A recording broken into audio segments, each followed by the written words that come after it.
So I've gotten the chance to live out here for the last maybe 5 or 6 months, pretty much the entire summer, a little bit into the fall too. And I gotta say it's worked out pretty well. I'm pretty happy with it. I work as a guide during the summer, and so I'm always kind of moving from different locations. So it works perfectly that I can literally sleep and live out of my truck, which is what a lot of the people I work with do, and it's kind of what inspired me to build my setup the way it is. So in this video, I'm gonna go over just some of the questions that you guys had in the YouTube comment section that I wasn't able to get to. So I'm also going to kind of show you some new additions that I made to my setup, as well as some things that I maybe would change if I were to rebuild it.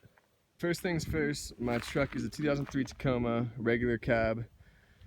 The camper shell is a snug top Highliner, I believe is what it's called. It's got limo tint on the windows, which I highly suggest getting if you're planning on living out your cars. Just adds another level of privacy. Also helps with the car lights and stuff at night, shining in through your window, helps you sleep a lot better. So when I built this, I left a little gap back here behind the cabinet, basically so I can just fit my guitar and maybe store some other random stuff back there. And it's worked out pretty well. My guitar fits back there, and inverter back here has been working totally fine, no problems going on there. My drawers still totally working fine. I find I have plenty of space with this, and it's about 4 feet long, and almost a foot deep. So plenty of space for clothes and stuff. I haven't actually filled it up all the way. Another nice thing about this drawer is that when I pull it out, there's kind of a cavity. It's kind of tough to see, but there's a little cavity backed up in here, and it just lets me put laundry and stuff. That's what I've been using this space for dirty clothes and stuff like that.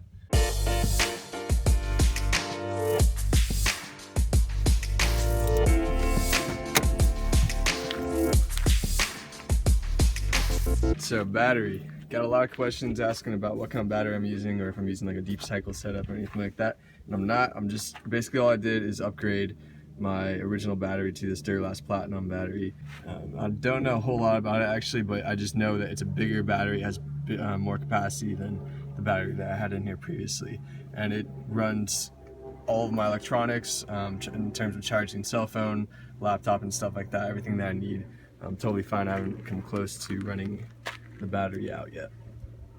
So if I do happen to run out of battery, I got a backup plan here. So get it out real quick. It is this little box right here called Beat It. I picked it up on Amazon for I think maybe 40-50 bucks, and it's basically just a portable jumper pack. So I haven't had to use this portable jumper pack yet, but I've jumped some of my friends' cars with it and stuff. But basically it's just a little portable battery right here, and then the LEDs, you hook it up to that, and you hook it up to your starter, and you're good to go. If you plan on living out of your car, especially in remote areas, I highly suggest having something like this, just so you can never get stranded because of a dead battery.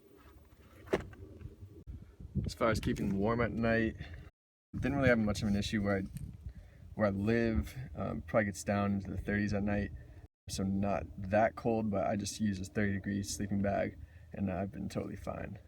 One of the things I noticed too is that, well, my camper shell is carpeted on the top here. I noticed that when it gets really cold at night, my camper shell will actually kind of contain some heat. It's usually maybe about 15 degrees warmer in here than it is in the outside.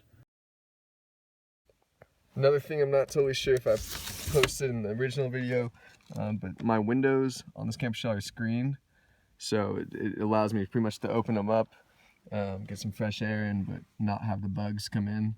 Really works good, and that's big during the summer when bugs are out. Pretty happy about the way the carpet turned out. I don't know if you guys saw in the video when I built it though, I put a yoga mat under the carpet, and so it just softens a little bit for when you're kind of crawling around down there.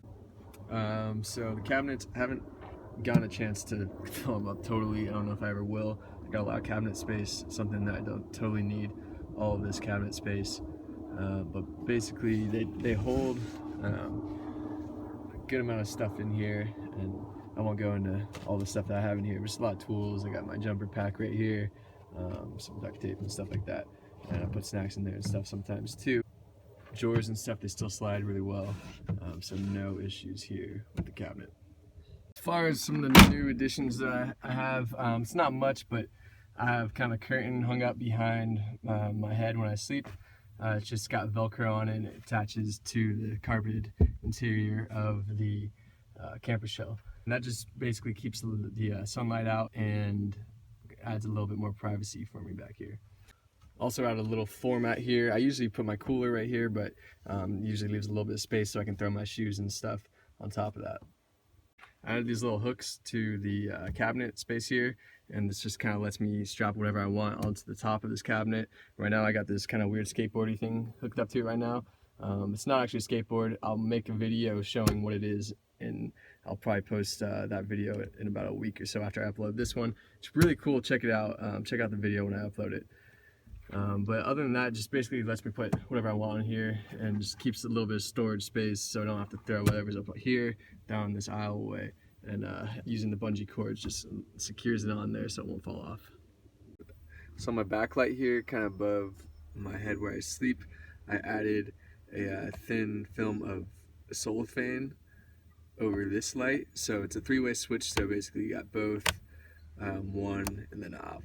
But if I'm in here, I can use just one and it won't let you see in from the outside, because if you have both on, if you have really bright lights on from the outside, you can still see in. Just having the cellophane over this one lets me have enough light in here for me to see around, but it won't produce enough light for you to see in from the outside.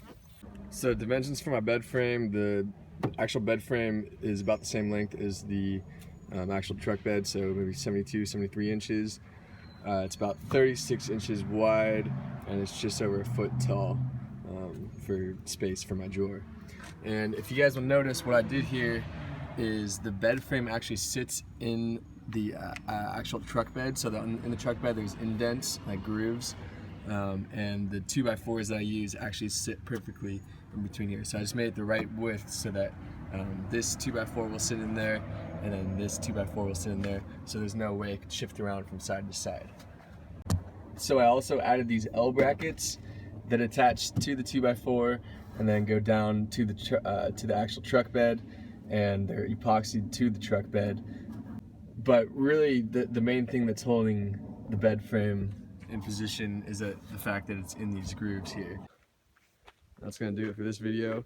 Hope I answered kind of all the questions you guys had. If you guys still have more questions, just leave a question in the comment section below the video and I'll try to get back to you. Like I said, in about maybe a week or so after I post this video, I'm going to post a video on that little skateboard thingy. The thing's super cool, so make sure you come back, check out that video. Other than that, I'll see you guys next time.